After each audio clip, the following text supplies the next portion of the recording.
Hi guys, welcome back to season 2 of MG4T.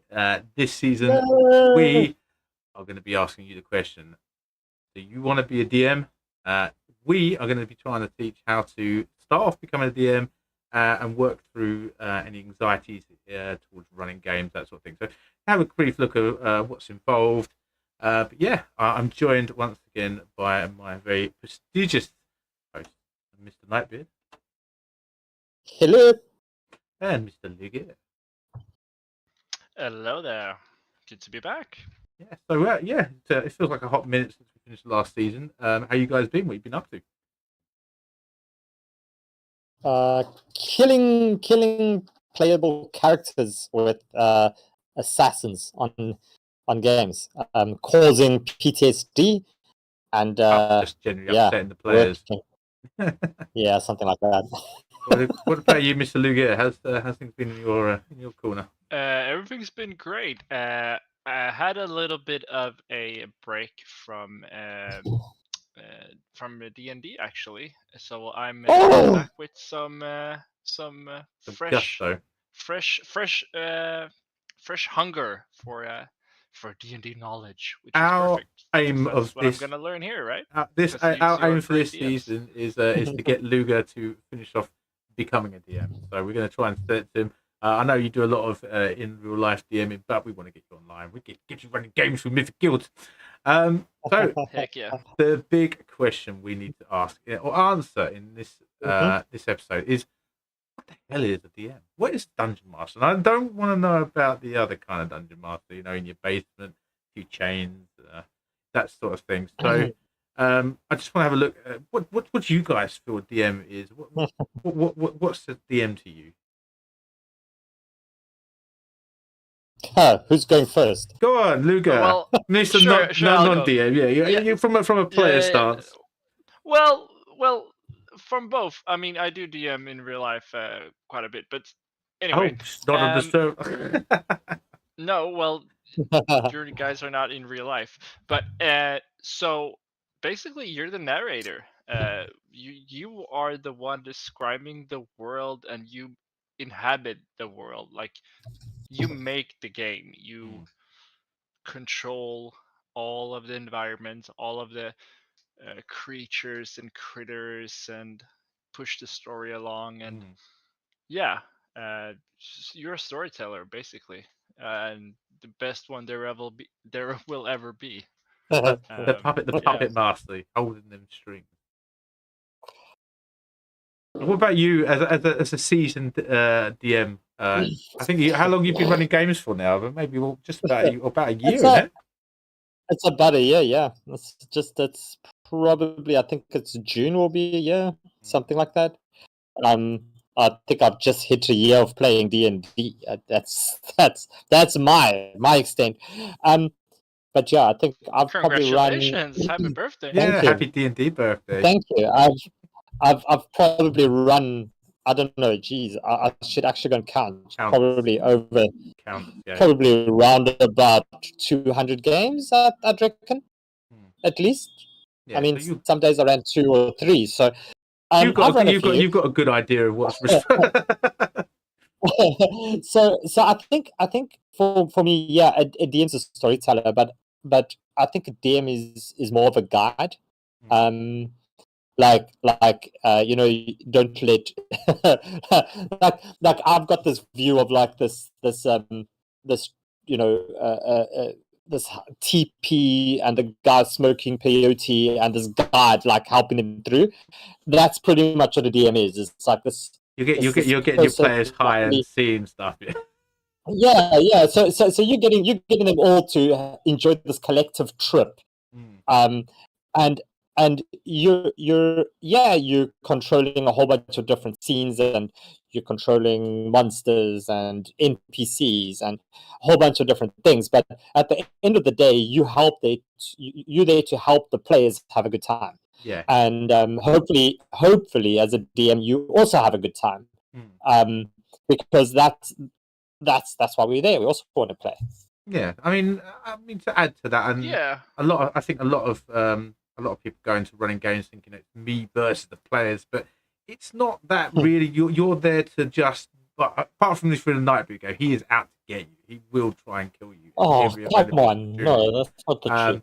But as a good DM, it should be there as a storyteller. You're basically. I'd like to pretend that if you had that old Nintendo game, you're basically the cartridge that goes in the N64. Don't blow on me though when I get a bit slow. Wow. I would say that's just, but it's a collaborative storytelling.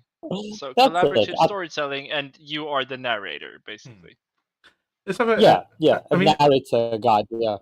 What got you guys into DMing? So for me, I mean, my first time running a game, I was obviously the first game I run was online, so I was not only trying to learn how to DM, but also learning the virtual tabletops as well. And I think I used Tabletop Simulator, so they had this whole table set out where you could put the tokens on there, have everyone around. They rolled the dice through this little dice thing. It was chaotic because everyone playing were coming in, they were knocking each other's tokens off, they were throwing the tokens off the side. I was like, oh my god! And upon with dealing with that and trying to work out all the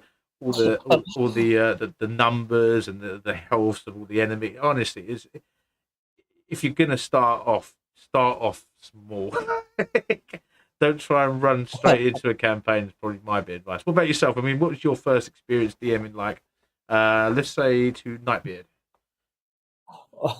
Well, I cheated a bit. I think I went and made my own game straight off the bat, and I used that as an opportunity to DM, and I think I had a few players. I think FaZe, you were one of them at a stage. I had written here. I mean, like every single last word was written down to help me keep track. Oh, God.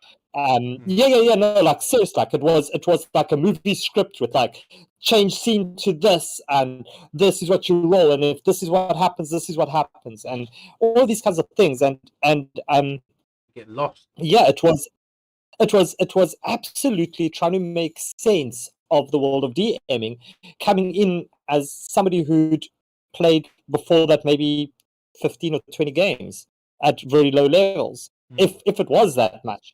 So for me, it was this way of coming into the Mythic Guilds community and going, well, you know, at that stage phase, I think you were probably the only one running games, and was like weekly, and I if you remember, I was like in every Sunday game. And then I decided, well, there's so many other people who want to play, and you know, I need to try to do something, and and that's how I got into DMing. But my first game was absolute chaos, absolute just I had no idea what I was doing.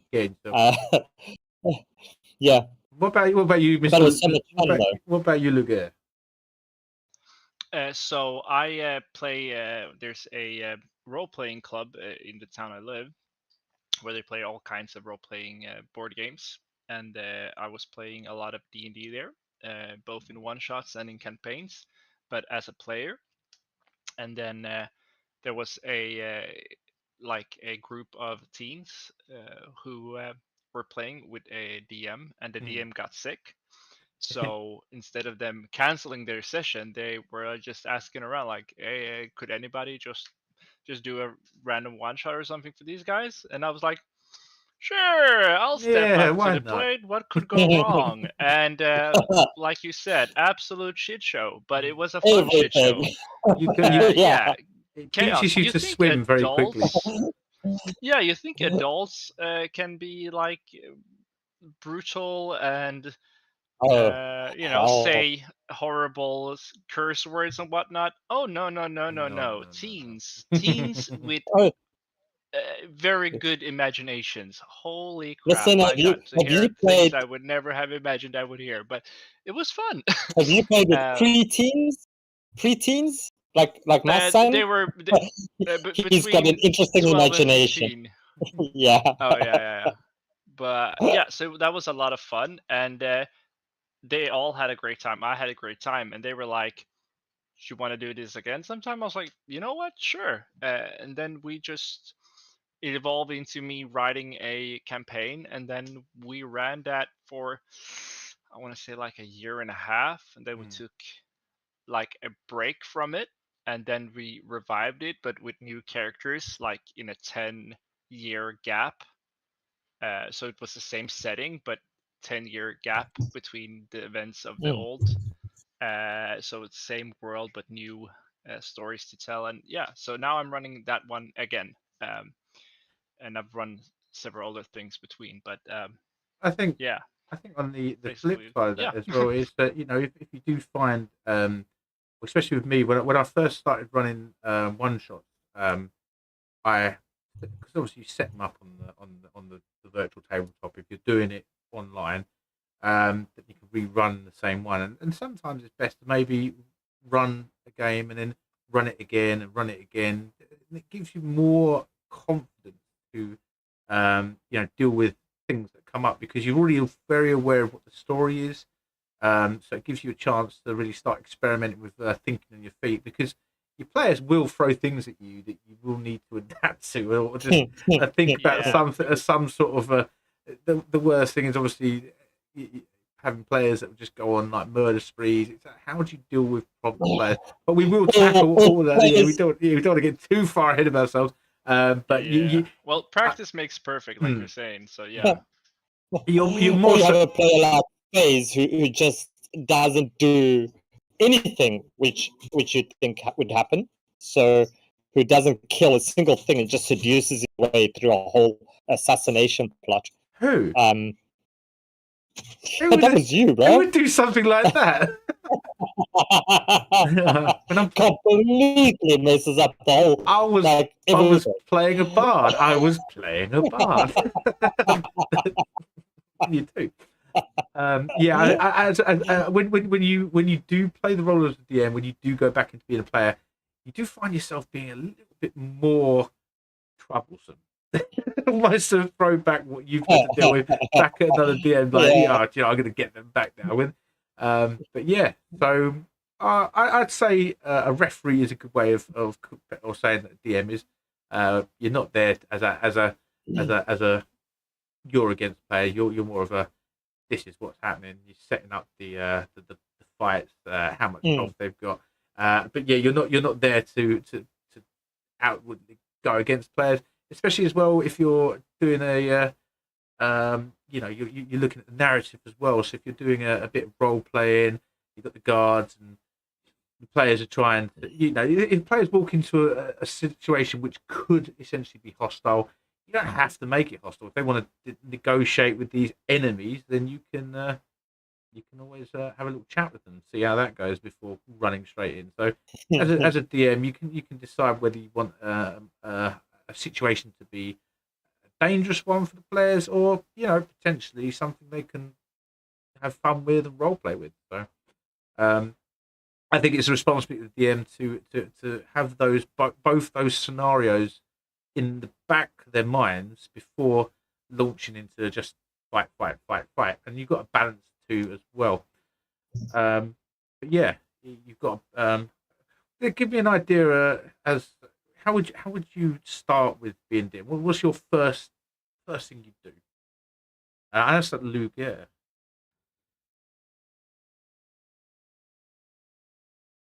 Okay, he's gone. No, I just forgot that I pushed to talk because brain. Because brain. Yes, he's had it down. Yeah, well, the first thing you need to know is basically the different dice, like the different kinds of dice, and what is an ability check, what does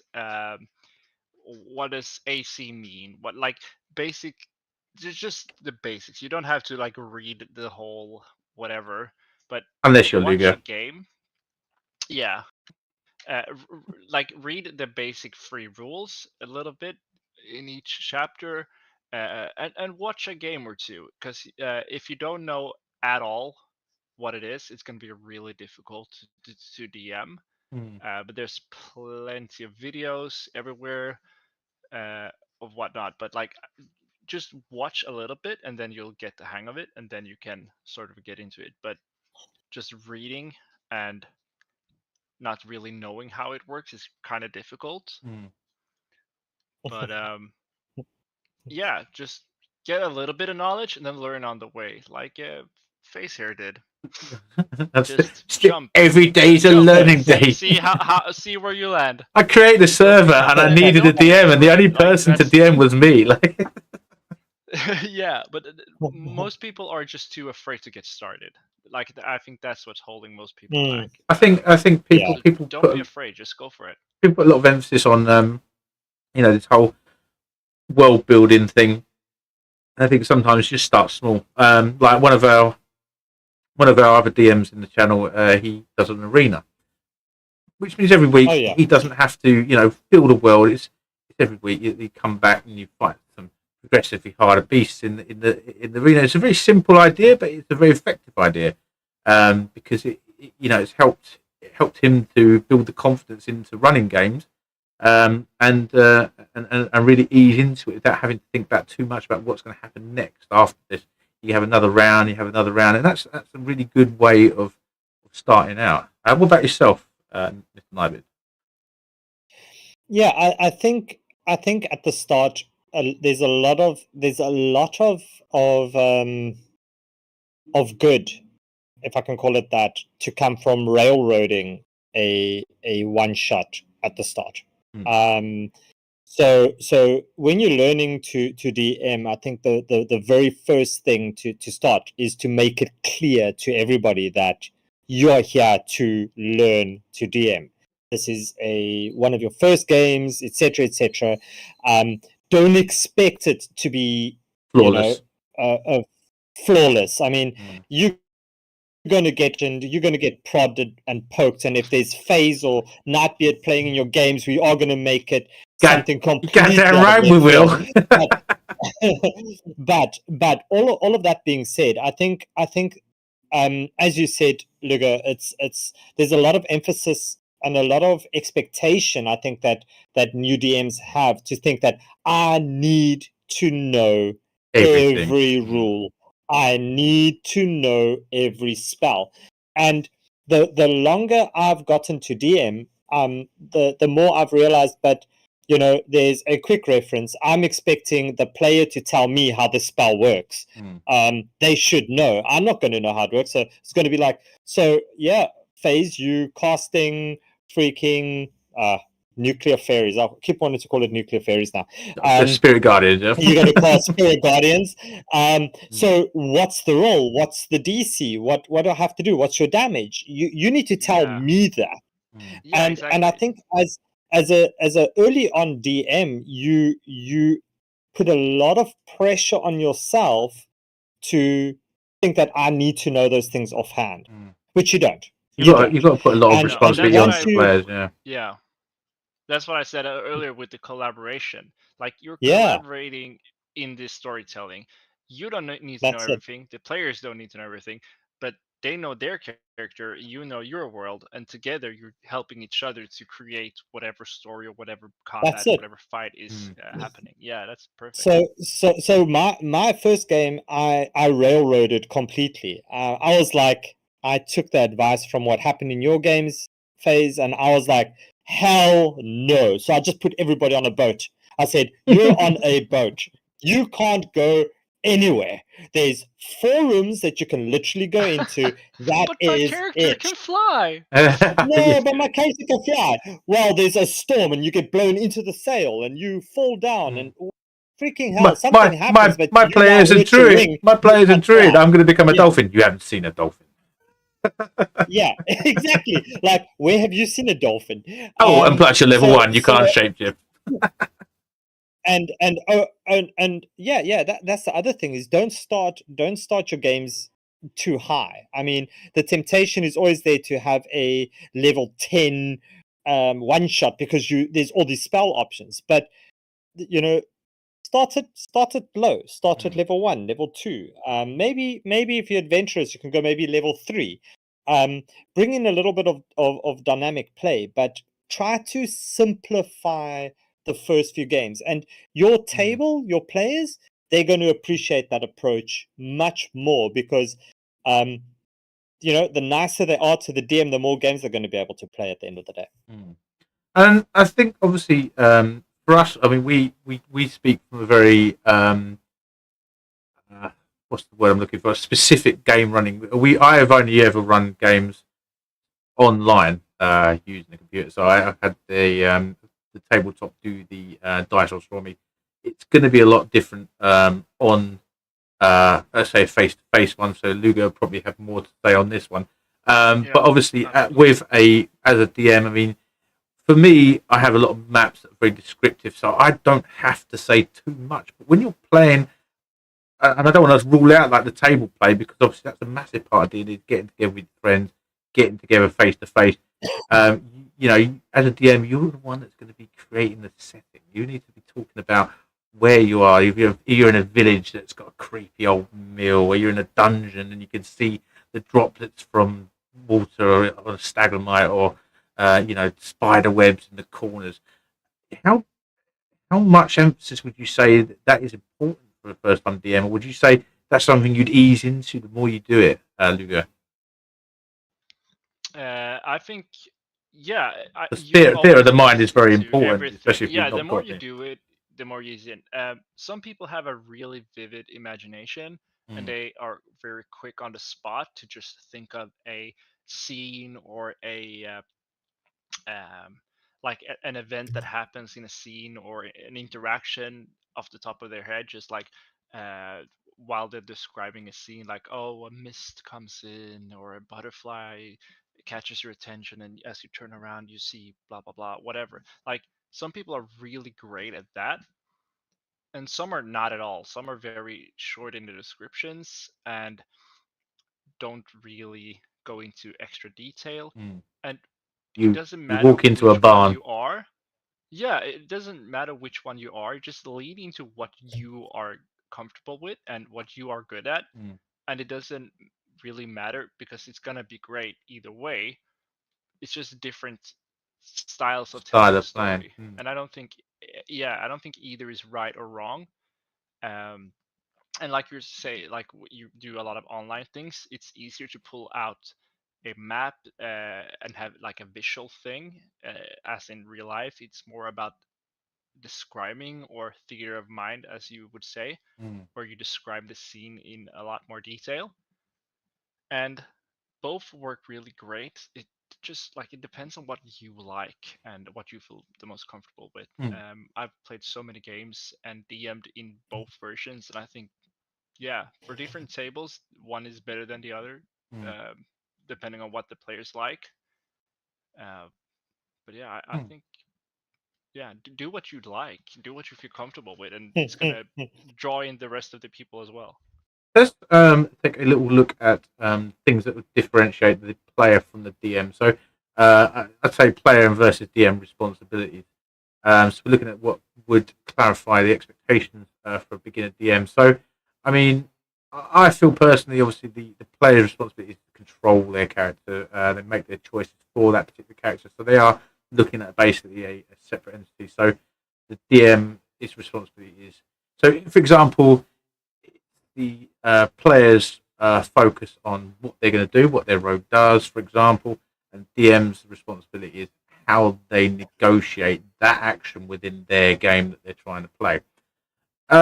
So yeah, I mean, what would you say? What would you say is the DM's biggest responsibility in the game, Nightbeard? Helping the party have fun. And I think fun comes in different formats. You have your typical type 1, type 2 fun, right? So fun can be absolutely slaying a monster, being the hero, gathering gold, becoming a werewolf, whatever the fun is for you. Type 2 fun is having your tail ripped off and no longer being a werewolf and being super pissed at the DM, and then later on realizing, well, it's an opportunity for character development. And I think I think, as a DM, it's your job to push those boundaries, but also to respect those boundaries that players have. So it's your responsibility to help the players have fun, and that's it. If and encourage. but yeah, all within reason. I mean, I have very hard set rules at my table about racism, sexism, GBV, all these kinds of things. Making sure that's which if you bring that into a game, I don't care if it's your character or not, you boot it immediately. That's 3 strikes, you're out. Yeah. So no. You've been warned. Day one, you were warned. I'm saying that's an automatic 3 strikes, you're out. Yeah. Like, there's no 1 strike, 2 strikes. You're out. Yeah. No. You're out. You booted. And that's the great thing I found about the online DMing is I just go block. Yeah. You don't have to. You don't. They don't have to. They're sitting at the seat, refusing to leave while everyone else plays. Yeah. So I definitely think the role of a DM is to have fun, and I think there's so much videos and content going around about nightmare DMs and god complexes and all of these things. I think that right down at the essence of it, it's about having fun. Yeah, and if your players aren't having fun, and fun, like I said, fun can be type 2 fun. It can be a really intense battle. Their character could have died 5 times. And believe me, that first time that you're on the fringe of a TPK or total party kill, as a DM, you're like, I don't want to do this. And you think, I'm going to let off. And before you can let off, the party's resolved and your monster's dead. And you're like, wait, what just happened? And that was rewarding for them as well. Yeah. It's really, it gets, On the back of that, I mean, I think also, responsible for taking a player's backstory and not necessarily like tanking it. Like, try and work with them on their backstory, get that crescendo, that big character arc into the game. If the players come to your table with a real cool backstory, then try and embrace it and try and work with it. So or a really stupid backstory like a missing bunny's head. That was testing. And also, I think what I'd say is probably how I think is the biggest DM's responsibility is ensuring that all players are getting a fair amount of time to talk and do what they want to do in a game. And if you find that there's another player that might be overshadowing everyone, making all the decisions, maybe get an NPC to directly ask that quieter player what's going on, or just I want to talk to you. I don't want to talk to that brash guy. I want to talk to this guy. He seems to know what's going on, and maybe direct a bit more to try and bring out any shyer players, get them into the game, make them feel involved. I think that for me is one of the things that I strive to do as a DM, is try and bring those quiet players in. What about you, Luger? Yeah. Well, I'd say I have 3 rules that I've written down on the back of my DM DM wall. And those are rules that I apply every game, and everybody should apply them. You've both said a few things about them, and number 1, have fun. Everybody should have fun. It's a game. Why else would you play a game if you're not there to have fun? And number 2, inclusion. Make sure everybody gets to have their own something to say, something to do. Nobody should feel left out, and nobody should take over so much that others feel like they can't participate. Like, make sure everybody's included and everybody's having fun. Getting their own. That goes into what you said with backstory or whatever it is that people need to feel included. And then the third is to drive the story forward. So many times DMs are afraid to like interrupt, or they let the players take over a little bit too much, or something just like goes on for a bit too long, and the story just falls flat. It gets a little bit boring, drawn out. Like, don't be afraid to I love Chris Perkins is one of the old creators for a lot of content of Wizards of the Coast who make D&D.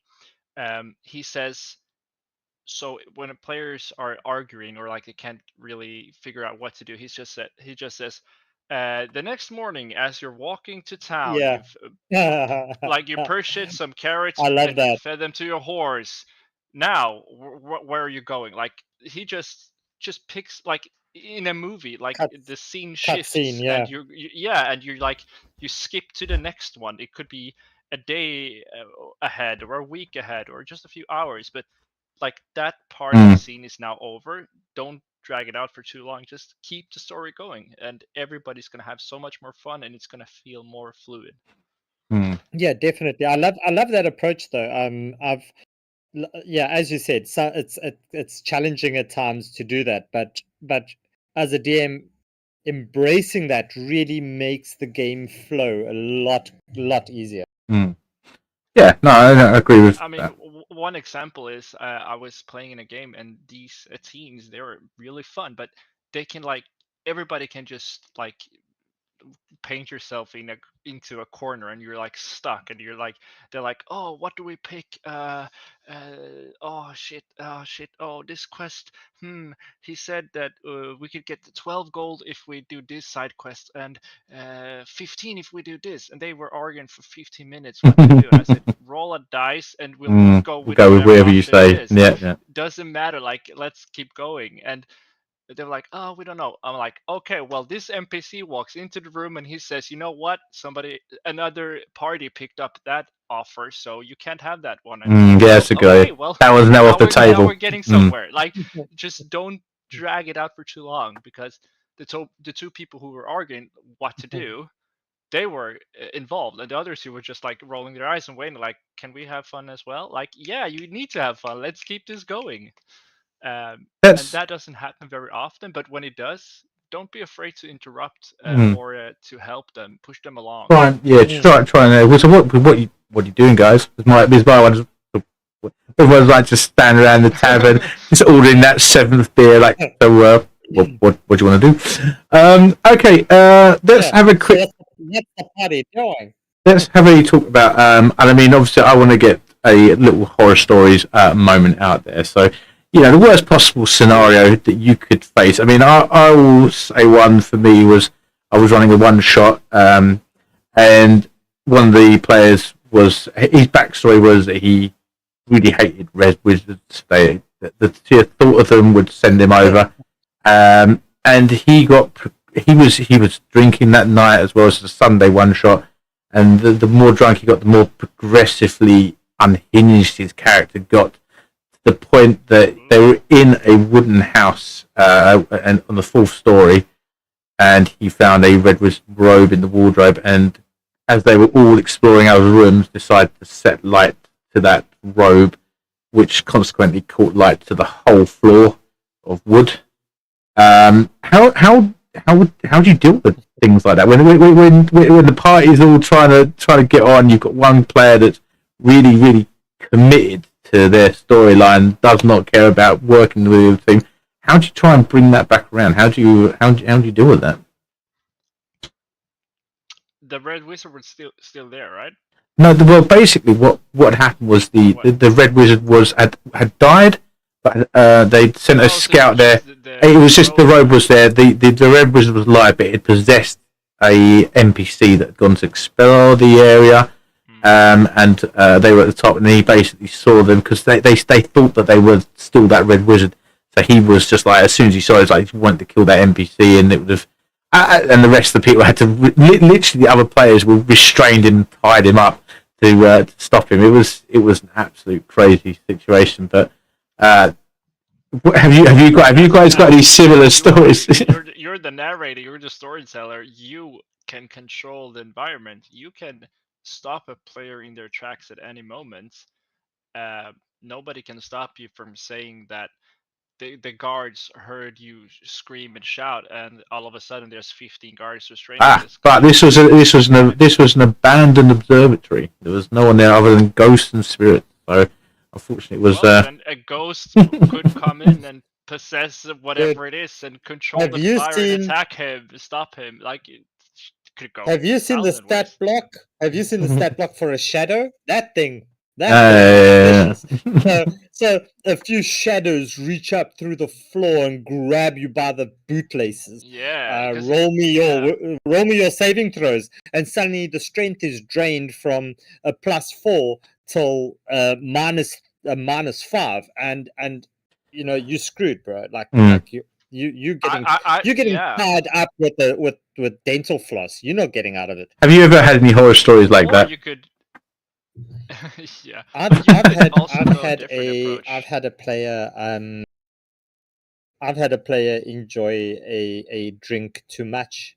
It's drink, isn't it? It's just drink, just the banned drinks on the table. Yeah, they got a little bit progressively worse as the game went on, and slurry and stuff like that. And eventually I kind of just moved the character off to the side, and I'm like, well, that character's staying in that room, and muted the guy on the server, and we just continued playing. And it turns out like he ended up passing out. And he didn't take part much further. But I think this might have been the same player. I think it was. That's awful. So the challenge with that is everybody at the table knew what was happening, and I think that there's times where you actually need to intervene and go, hey dude, look, now is the time, you've had enough, cheers. Thanks for being involved, but that's the end of your story in this game. Yeah. Like you know what? Like you suddenly trip over, you bump your head, you are unconscious for the rest of the game. Cheers, bye. Now, how do you deal with that in a live table, Lugia? that's the thing. I mean, that's exactly where I was gonna go. If the player is so persistent on doing what he's doing, and it's like destroying or messing up the entire story, throw him for a loop. Like, surprise him, because he's surprising you with all kind of shit that he's gonna do. Surprise him back.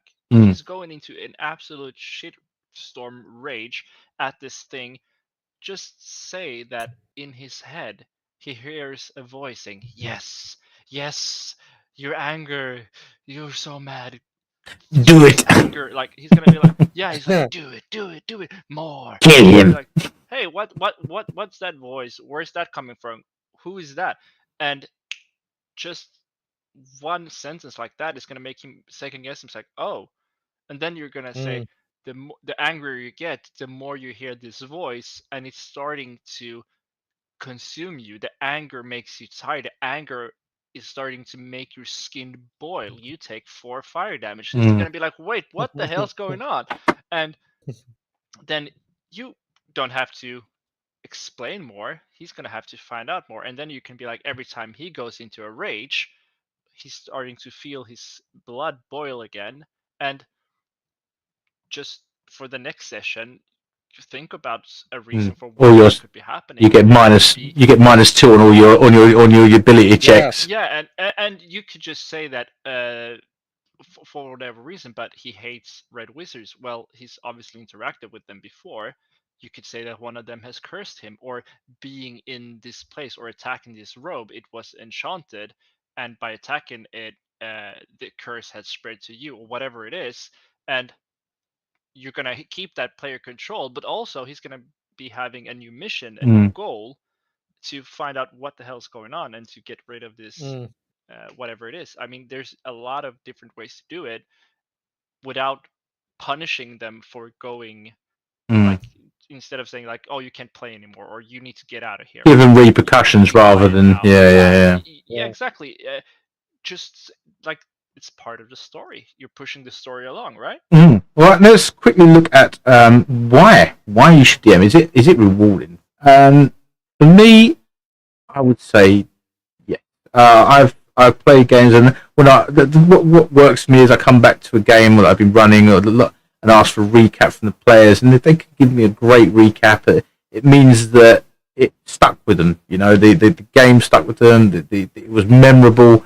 Or when you say, and that's when we end the session, and you get that, it's a nice feeling rather than, oh, thank God for that. Another 5 minutes. Yeah, oh God, yeah. I just want to draw a little bit more out, but you know, things like giving them a really tough battle and them just pulling through by the skin of their teeth, and then all sort of cheering at the end. I think is for me is the reason why I do it is to give people, you know. You don't want to be a low rated game like on you know, what was it, Superman 64. You want to give them like GoldenEye 007 kind of game experience, and that's what you strive to do. Some games are not going to be as good as others, and some sessions are going to be better than others. But you've got to remember that you don't put too much pressure on yourself. You just, as long as you're having fun and your players are having fun, that's all that matters.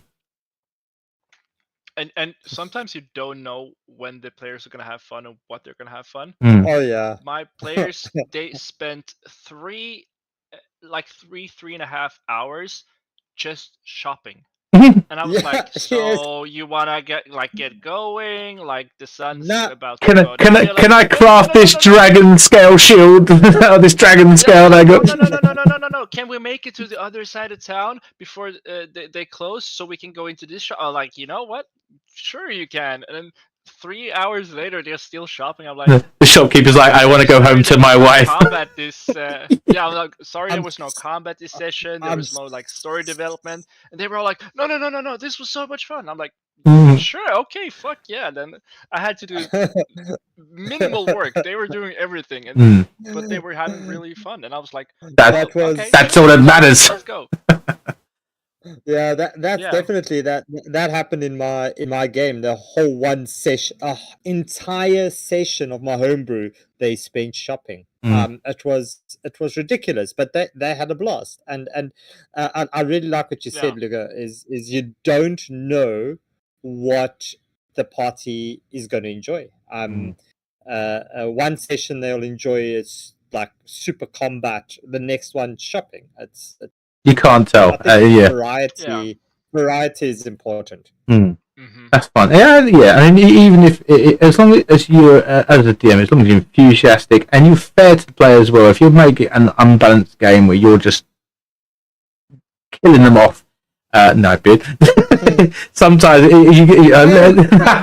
I'm playing the game tomorrow, and I feel like I'm going to get killed. You know who I modeled my games on, right? Ooh, some great DM, I'm sure. Some great DM.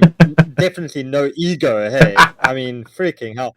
So, I think part of the fun, and I just do want to touch on this. I think part of the fun is the flow.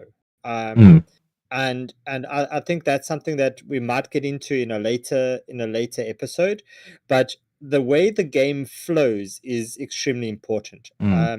For me, I try to run the games like I would want to play in the games. So I don't want the DM to take 5 years to run 15 different monsters against me. You know what I mean? It's not. Yeah, and it can be a bit of a slog. Because it happens, but it's important that you provide that a good flow to the game, a good pacing, and you can change it a bit. I mean, some situations can be made more intense by really slowing it down or by speeding it up. Or if they're killing things too quickly, maybe add a few more in there. Yeah. Or change the environment or something like that. So one of the things that I learned in, I think it was grade 7 English, was tease when it comes to writing stories, right? So it sounds really thing, but it's tease your audience, and the first the T is time of day.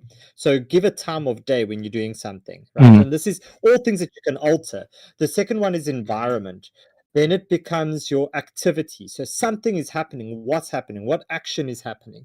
Then it's senses. So what do you smell? What do you hear? What do you feel? And then the last one is emotion. What does this bring? I really like that within the party. So you tease. You can create a teaser in essence at every situation, which can really, by altering one of those aspects, can change the entire scene from something like a you're standing on a road fighting a bunch of bandits, to adding in, you suddenly hear a wolf howl in the distance. You hear a rustle in the That bushes. suddenly, and suddenly you get your hair and your arms just stand up, and it's like you've got goosebumps, and you're like thinking, oh shit, okay, what's happening? Or the light, suddenly the torch flickers and the light goes out, and now everybody's in darkness. Like, okay, but I've got dark vision, but you can't see a thing. It's magical darkness. You're like, wait, who cast that? Like, what happened? And a small little tweak can change the entire thing. So I think the point that I wanted to get to was fun and tease your players. That's it. I love that, and that's really great because it keeps people on their toes and it draws them in. It makes the world feel real and alive, because it's not just you walk into a room and you see a book. Like, you are describing what they're seeing, what they're smelling, what they're feeling, the arm hair, like those things. Like, when you hear that, you are more engaged into the story because it feels more real. It's more engaging, and I love that. That's super great. I really like that too. I'm going to use that in future. I'm playing my games. I think the things to touch on really is, if you are starting your first game out, start off small. I think in the next episode we'll talk about your first game, setting it up. So we're not going to touch too much on it here, but you don't have to plan anything too extenuous. Like, you can, it's a 1 to 2 hour session usually will be fine. Just to dip your toes in there, feel it out. Go with something simple, like 3 encounters. The a 3 encounter game. The goblin stole my pig. Go find it. Go get it. You don't have to. I think the main thing to take away is, or with games like this, is jot down the key NPCs, a location, and the goal. So that's 3 steps really, and 3 big things to plan out. Maybe a couple of key NPCs, where your adventure's going to take place, and it doesn't need to be a 7,000 page long, like what you said at the start when you wrote all that stuff down. And I think I did the same. I planned this adventure and I wrote it all down, but then I just got lost in the words when I'm trying to DM, and I wasn't letting it flow. I was trying to follow this thing that I'd written down in front of me, and I was just getting lost. And then they were trying to do other things. I haven't planned that, and I think that's something you pick up as you go along as a DM is how to just roll with it, and allow yourself to just adjust to any situation and think off the cuff. Adapting. Like if you write every single word out, and like when you're trying, like the crutch that you've built for yourself, it breaks more and more each time the players. Easy. Each time the players do something that you haven't planned for and you haven't expected, which is all the time, every time, a little bit of that crutch breaks, and in the end, you're just gonna lean on a crutch that's broken, and you're gonna be lost, and you're gonna be wasting time because you're gonna scroll through all your pages, like trying to. And it can ruin the engagement. And that's what I said earlier with the flow and keeping things going. You're not gonna do that. Everything's gonna be stale. It's gonna be. Give me a second. 1 second. Crutch. Yeah. Well, no, it's a crutch, like something that you walk on and lean on. Like we're talking about teasing and crutches. We degenerate. Lord, it's all going downhill. But Christ. It's what? Yeah. I definitely agree, and I think that is the major I learned from the first one. And if you look at the games, and I mean, they're available for anybody if you want to run it, if you want to play with it. It's actually quite a good progression as to, from having every single word written down to the next one being a little bit more expansive, and then the third one is literally like half a page of notes, and that's the game. When I when I look at the first game you run, and you know it was good, but now I'm seeing what you're running and the amount of games you run, and it's just off the cuff. It's just so much improvisation. It's a real pleasure to watch, and it's fun to watch as well. And I think that's the main thing. I'd love to see Luger play a game, run a game. It's great players. It's really, it's great players. I might mean, run a one shot for you sometime. Yeah. Sign me up. Yeah. Oh man, I'll definitely be into that. I have something planned, and I'm gonna run it with the teens first as a part of like a sort total of like warm up. escape from their regular campaign. Like a little one shot outside of the main storyline. Sort of like a side quest. mission Yeah. sort of thingy. Yeah. And depending on how that goes, and I'm gonna use that as a one shot later. So and I think on the lookout. I cannot wait. I think one of the main things I'll say is if you are looking to, and if you do want to do more than just a one shot and a campaign, maybe look at doing something that's been pre-written already. So you've got all the information there. And you'll find them online as well. So you can find them online. You can listen to YouTube tutorials. Or join the Mythic Guild's Discord community as well, where there's a lot of people in there that will, help you for your first game, help you set up, and also join your first game, because there's a lot of people there wanting to play games as well. But you can also play games with like me, Nightbeard, or potentially Luger in the future as well, which you will learn the game from scratch, because we are all very beginner friendly here as well.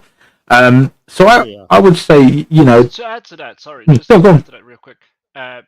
Like modules that come from Wizards of the Coast, who are the guys who make D&D, like even in their like one shots and in their campaigns and pre-written modules, not every single word is written out. Like they also leave a lot of room for your imagination and your interpretation. There's a lot of room to run with different things. Yeah, so if you look at those, and then if you want to create your own stories, have them as like a reference, like, oh, you don't need to go over the top all the time. Like there's room for filling, like either the players or you fill things in. But that's also what makes things fun when it's spontaneous. I can't even say the word. That's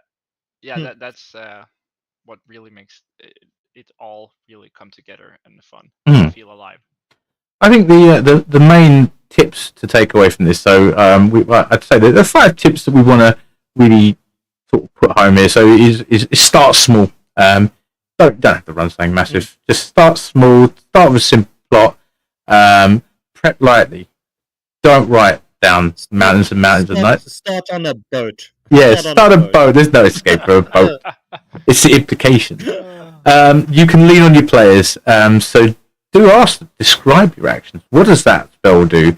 You don't have to know all the spells. My big tip is embrace your mistakes. If you forgot a move, you might have a player that'll tell you. But if you don't, or if something, don't be afraid to make if you make a rule and it's homebrew, don't be afraid to say, look, that's my call as a DM, and move on. Or say, look, okay, I hold my hands up, I made a mistake there. That's fine. I've learned from that. But at the end of the day, as a DM, the buck kind of stops you. I'm not going to say you're God, but you do get a lot of decision on what actually happens. And tip 5 is have you have fun. We'll say. Yeah, and have fun with it as well. If you're enjoying it, the players will too. But you don't have to. It doesn't have to be like totally perfect when you start out. Yeah, I mean, if you guys ever, what was your biggest oops moment when running a game? Your first like, oh god, what did I do that for? I regularly. Yeah, and not even when I started. It's like every week. I regularly forget to check vulnerabilities and immunities and those things that the monsters have. So I think it was. You know what? Was it last what I night? always do? Kopi was watching. Kopi was watching. He played last night, and I completely forgot the creatures I was running were vulnerable to fire, and everybody was launching fire bolts. fireballs at these things, and I was like, yeah, no, they're not dead. And they're like, wait, what? They're not dead yet? Like they're supposed to be vulnerable to fire. I'm like, no, they're not. And like it was like, wait, what? Yeah. These ones have evolved. and then eventually I was like, yeah, no, actually I messed up. Previous round, yeah, they were all supposed to die. Yeah, these ones are now vulnerable to fire. And we and the party accepted it, and we moved on. My one was definitely and I thought there was I don't know if you remember a werewolf episode, and I basically got them to these werewolves come out of the forest. They end up biting, and they infected some of the players. And I was like, that'll make for an interesting development. Not realizing that all werewolves were invulnerable to damage from any weapon other than silver. And one of the players embraced it. Went, yeah, I don't want to find a cure for that. No idea who that could transformed into a werewolf, and I looked at it, I was like, oh no, and then gave me everything I asked for. Exactly. Yeah, somehow managed to, in a later session, found a way of accidentally ripping that towel off and converting him back. It was like a Dragon Ball Z moment when they lose their towels and they revert back to their normal form. So yeah, that was it was an ups moment, but then I moved on from it. I learned how to deal with it. I was like, oh god, there's got to be a resolve, and that resolve presented itself in a nat 1 when trying to pull a robot out of a pit, a metal structure.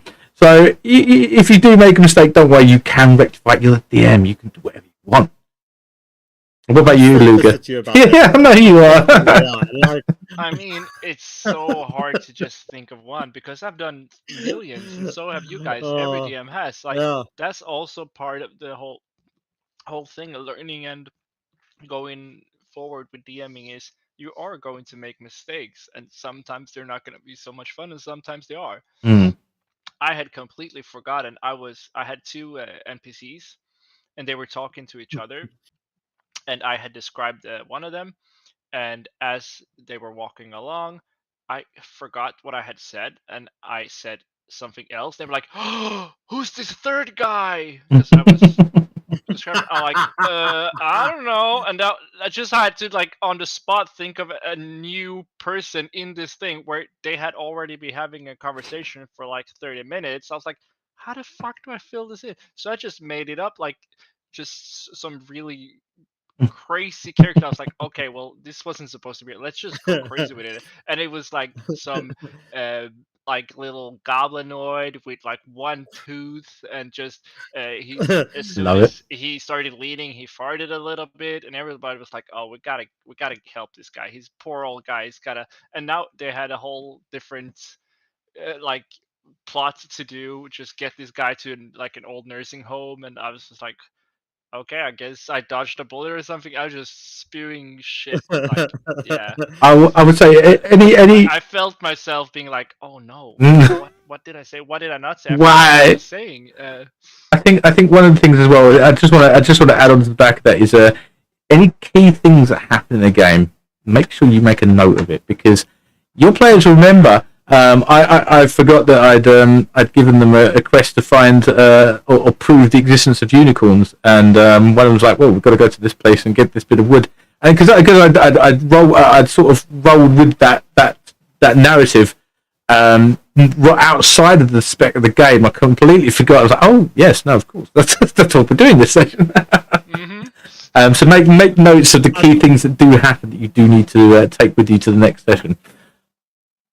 So I think another big error that I made, and I keep freaking making it, is giving people pets.